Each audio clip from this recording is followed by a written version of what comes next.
ஓம் ஸ்ரீ வராகிதாயே போற்றி போற்றி, சிம்ம வாகினியே போற்றி.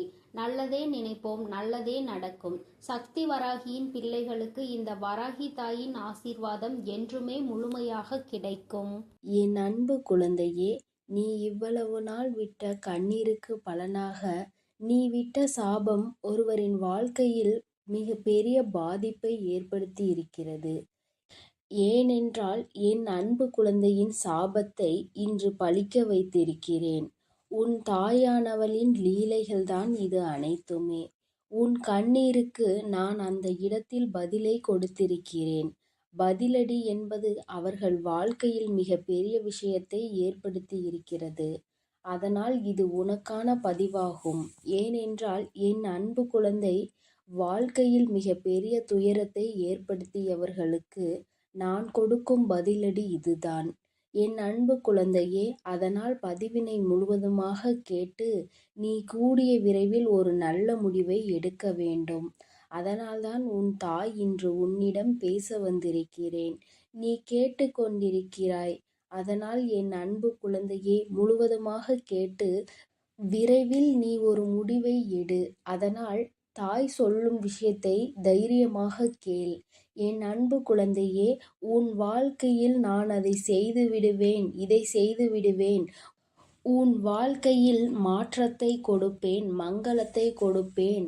உன் வாழ்க்கையில் கண்ணீரையே நீ பார்க்க மாட்டாய் என்று பல அன்பான பொய்யான வார்த்தைகளை சில உறவுகள் நம்பிக்கையான விஷயத்தை செய்தது போல் பொய்யாக உன்னிடம் நாடகம் ஆடியது. அந்த நாடகத்தை என் அன்பு குழந்தைக்கு முழுமையாக நம்பி வாழ்க்கையை தொலைத்துவிட்டு இறுதியாக நிர்கதியாக நின்று கொண்டிருக்கிறது.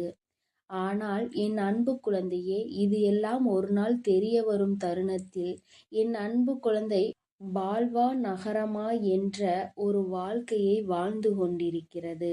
அன்று அந்த நபருக்கு சாபம் விட்டது என் அன்பு குழந்தை. என்னை இப்படி பொய் சொல்லி ஏமாற்றினாயே, இப்படி என்னை துரோகம் செய்தாயே, அனைத்திற்கும் காலமும் என் அம்மாவும் பதில் கொடுப்பார்கள். அந்த பதிலை நான் கண்குளிர பார்ப்பேன் என்று என் அன்பு குழந்தை அன்று மண்ணை தூற்றி சாபம் விட்டது. ஆனால் என் அன்பு குழந்தையே, உன்னுடைய சாபத்தை இன்று நான் நிறைவேற்றிவிட்டேன். அதற்காகத்தான் ஓடோடி வந்திருக்கிறேன். என்ன தெரியுமா?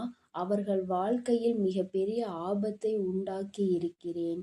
ஏனென்றால் உன் வாழ்க்கையில் அத்தனை பொய்களையும் சொல்லி உனக்கு துரோகங்களை செய்து செய்யாத தவறை நீதான் செய்தாய் என்று எப்படி உன்னை விரட்டி அடிக்க வேண்டும் என்று தேவையில்லாத வீண் பழியை உன் மீது சுமத்தி அவர்கள் வாழ்க்கையில் சந்தோஷமாக வாழ்ந்து விடலாம் என்று உன்னுடைய சந்தோஷத்தை கெடுத்தார்கள் அல்லவா?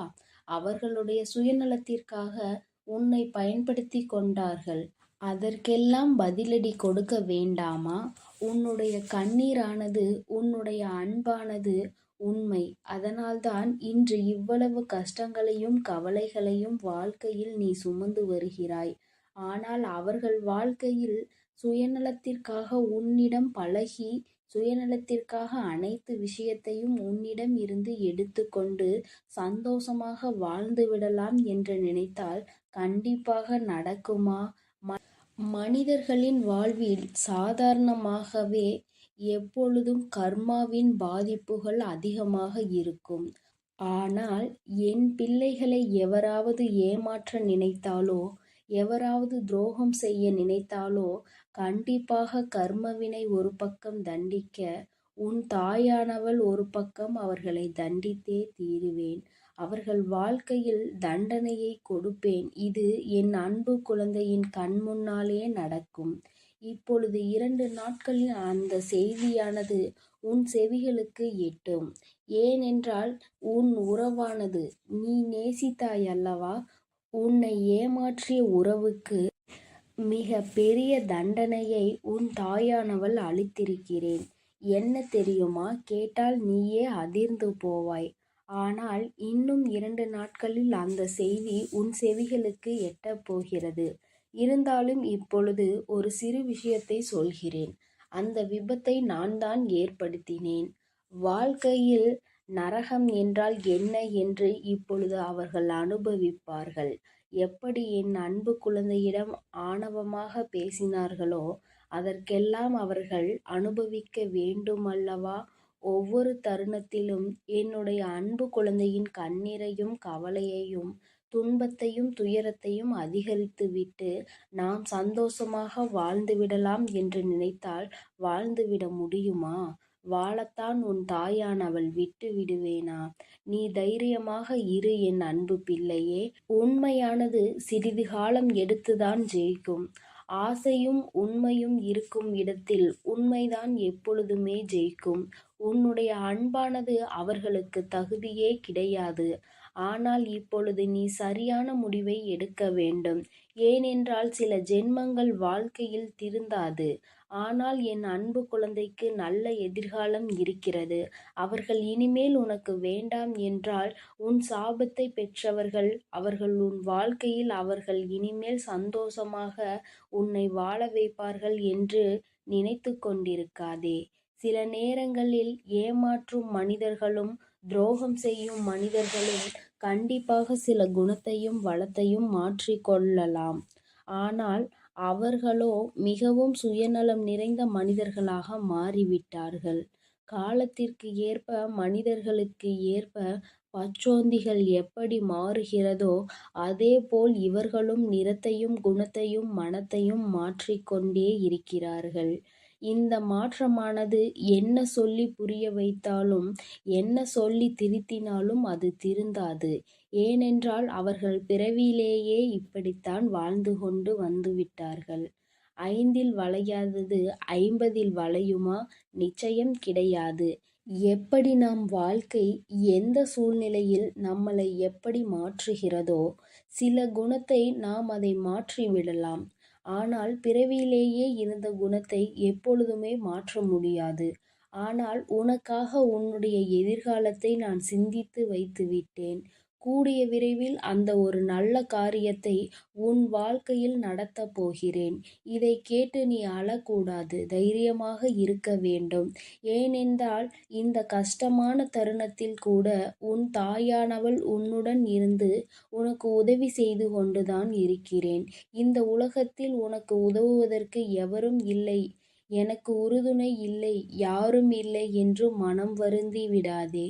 உனக்காக உதவவும் உனக்காக அனைத்து விஷயங்களையும் செய்து கொடுக்கவும் உன் வாழ்க்கையில் நீ பட்ட கண்ணீருக்கு நீ விட்ட அனைத்து கண்ணீர் விஷயத்திற்கும் அனைத்திற்கும் உனக்கு தீர்வு கிடைக்கப் போகிறது. உன் தாயானவள் நான் அதை பொறுப்பேற்றுக் கொள்கிறேன் என் தங்கமே. என் வார்த்தைகள் மீது முழுமையான நம்பிக்கை கொண்டு உன் கடமைகளை செய்து வா. எப்பொழுது எதையும் மற்றவர்களிடமிருந்து எதிர்பார்க்காதே. மற்றவர்களிடம் நாம் சந்தோஷமாக இருப்போம். மற்றவர்கள் சந்தோஷம் கொடுத்தால்தான் நம் வாழ்க்கை சந்தோஷமாக மாறும் என்று நினைத்து விடாதே. நம்முடைய சந்தோஷம் நம் கரங்களிலே இருக்கிறது. நம் எண்ணத்திலே இருக்கிறது. நாம் சிந்திக்கும் செயல்களிலே இருக்கிறதே தவிர அடுத்தவரிடம் நம் சந்தோஷம் என்பதே கிடையாது. அதை முதலில் புரிந்து கொண்டால் நீ அடுத்தவரிடம் எந்த விஷயத்தையும் எதிர்பார்க்க மாட்டாய்.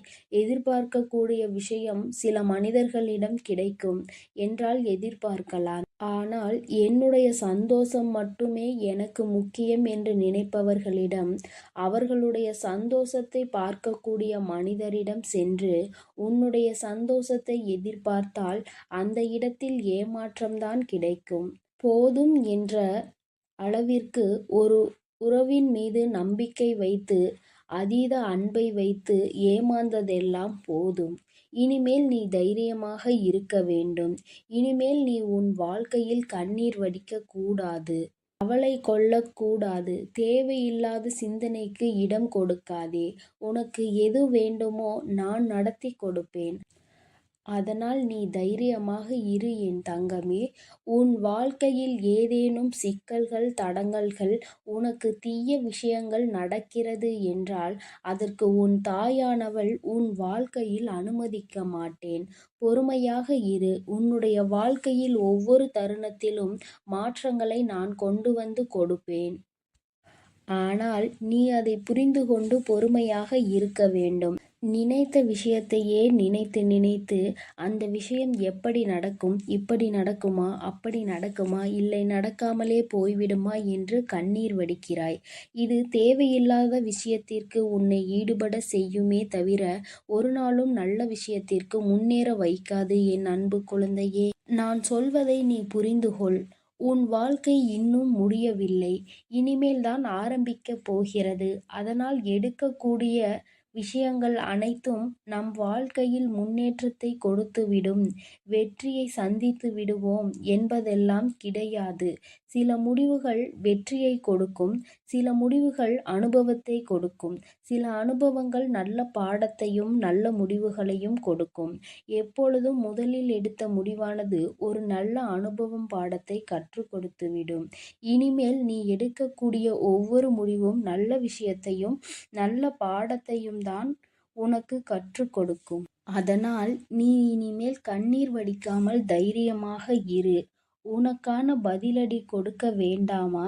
உன்னுடைய கண்ணீரானது உண்மையான அன்பு இருப்பவர்களுக்கு மட்டும் நீ கொடுத்தால் போதும். இன்று இவ்வளவு கஷ்டங்களையும் கவலைகளையும் வாழ்க்கையில் சுமந்து வருகிறாய். ஆனால் அவர்கள் வாழ்க்கையில் சுயநலத்திற்காக உன்னிடம் பழகி, சுயநலத்திற்காக அனைத்து விஷயத்தையும் உன்னிடம் இருந்து எடுத்துக்கொண்டு சந்தோஷமாக வாழ்ந்துவிடலாம் என்று நினைத்தால் கண்டிப்பாக